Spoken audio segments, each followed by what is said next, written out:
and my husband Chris at the recording wheels today, and welcome to Cooking with the Carters. Today we're going to make butterscotch walnut or walnut butterscotch cookies. The weather's getting nicer and you want your snacks or your desserts a little bit more portable. I don't know about you, but I love cookies and my family loves these too. So let's get started. I'll post the recipe in the comments and in the stories after we're done filming. So to start off, we need 2 sticks of unsalted butter. And I like to use this taller bowl because when I start to cream the sugar and the butter, everything doesn't fly around. Don't forget to wash your hands. Keep everything nice and clean. So we're adding 2 sticks of butter, and I'm going to add 1.5 cups of sugar and 1/4 cup of brown sugar packed. And then we're going to mix that up till creamy. We'll start off slow, incorporate it, kind of move the bowl around. If you have a stand mixer, that works really well too. In fact, it works better. We didn't want to get that out just because we thought you'd be able to see better this way. By the way, if you're searching for a hand mixer, I love this one, and I'll tell you why. It is very difficult to find a hand mixer that has a slow speed, and this one has a nice slow speed, so when you incorporate the flour, it's not like poof and everything poofs up. So now that we have the sugar and the butter incorporated, I'm going to raise the speed a little bit. If you're using your stand mixer, you want to mix for about 2 to 3 minutes until it gets nice and creamy.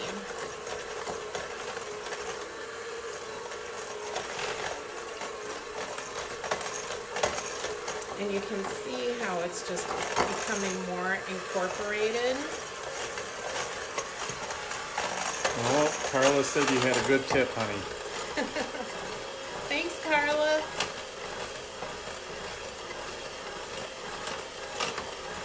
If you're cooking with the little ones, mind their fingers in the blender. That's getting creamy now. Yeah, you can see how the consistency is changing.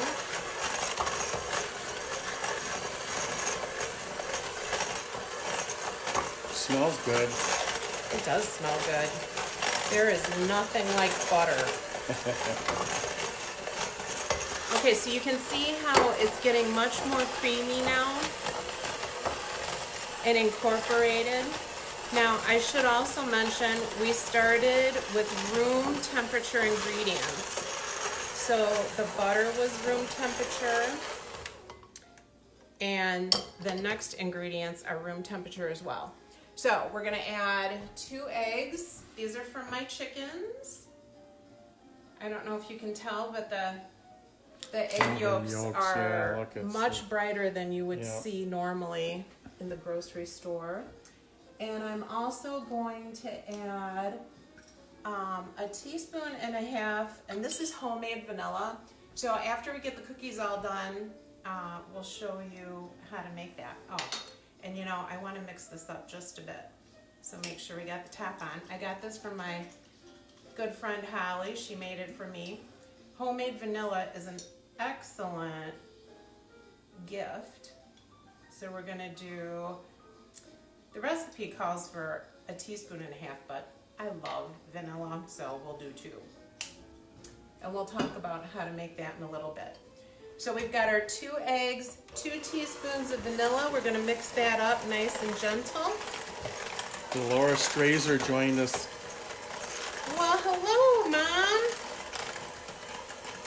She's probably laughing right now. I remember making cookies with my mom. Okay, so everything's nice and incorporated. You don't want to overbeat anything. And we're going to add the flour mixture. Okay, so the flour mixture is 2.5 cups of flour, Cake flour, all-purpose, what? all-purpose flour. Okay. And a half a teaspoon of salt and a half a teaspoon of baking soda. Here's where the nice slow mixer comes in. And when I got the flour mixture ready, I put it all in the bowl and then I whisked it together to incorporate everything. And you can see Well, Madison Grace wants to everything. know what you're making. What are they? These are butterscotch walnut or walnut butterscotch cookies. Is home vanilla stronger than store-bought vanilla?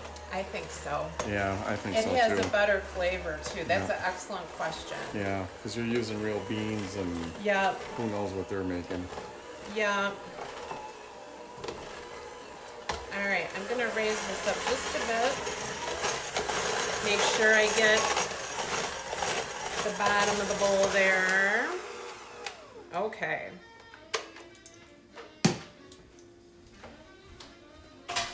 So I don't know about you, but I'm gonna double check my recipe because you never know what you forget. So we got the flour mixture, we got the butter, the sugar, the brown sugar, the eggs, the vanilla, and now it's time for the good stuff. So I'm gonna add a half a bag of butterscotch chips. We're going to talk about vanilla later after the cookies are done. The And- different. Oh, sorry. Go ahead. Okay, so I do about a half a bag of butterscotch chips. It's not very scientific. I just kind of eyeball it, dump them in. These are Nestle, but the Ghirardelli ones are equally wonderful. And then earlier today, I chopped up the walnuts. We like bigger chunks of walnuts, so I just use like a chef knife and put those on there. This is a cup of walnuts.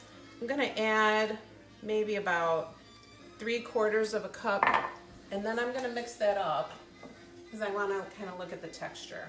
This is a spoon my brother made, but a spatula or any other kind of spoon will work. I like this one because it's flat and you can kind of get in there and mix things around a little bit more easier.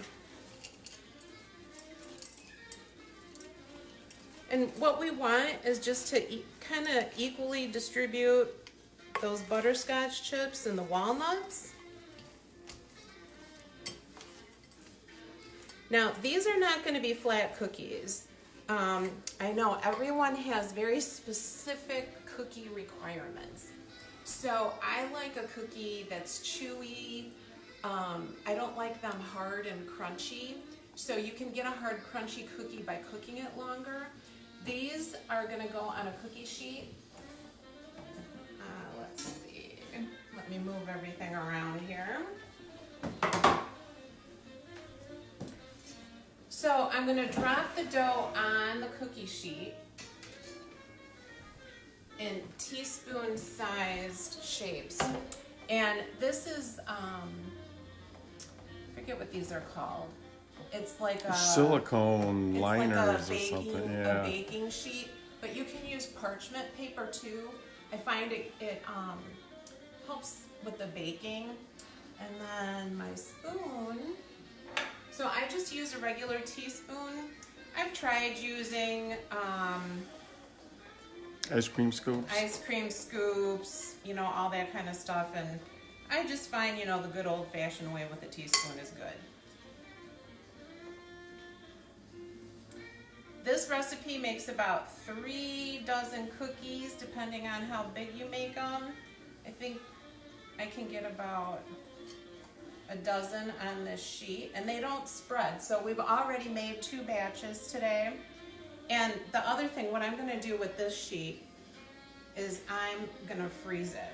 So I've had pretty good success with taking cookie dough like this is and then just sticking it in the freezer for a couple of hours and then putting it in a Ziploc bag. And then we can just make 2 or 3 cookies at a time rather than having all these cookies. But, you know, we have no trouble eating cookies.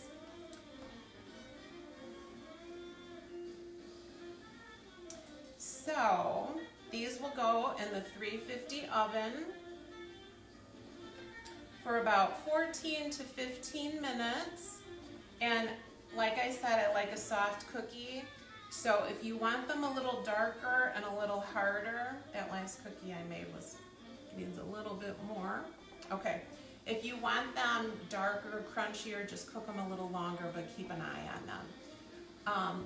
So these are the ones that we made already. Chris is gonna taste them so you get that live taste. But let's talk about homemade vanilla. So we like to use, we like to make our own homemade vanilla. This one I was gifted, but we've done it for ourselves because we find the taste is better. You get about 2 batches of homemade vanilla with a batch of beans. And last week we made creme brulee and I had 1 or 2 extra beans, so I already stuck them in here. We're gonna use vodka. So now my friend Linda in Michigan is all about bourbon, so it depends what kind of alcohol you use to get a different taste for your vanilla. Vodka will give you more of the traditionally flavored vanilla, I guess. So what we're gonna do, I don't anticipate baking for a little bit of time. So I'm gonna refill this up with vodka and then we're gonna let it sit in the cabinet. How long are you gonna let it sit in the cabinet, dear? For 8 weeks. Oh man. Before we use it. And the other thing that you don't see is these vanilla beans in here. We spliced them so that the vanilla bean is like slivered or spliced. So those vanilla bean pieces, you can see it at the bottom. Oh, they're gonna get all nice and happy in there. So that'll be good in 8 weeks to use. And now we're gonna switch places and Chris is gonna taste one of the cookies.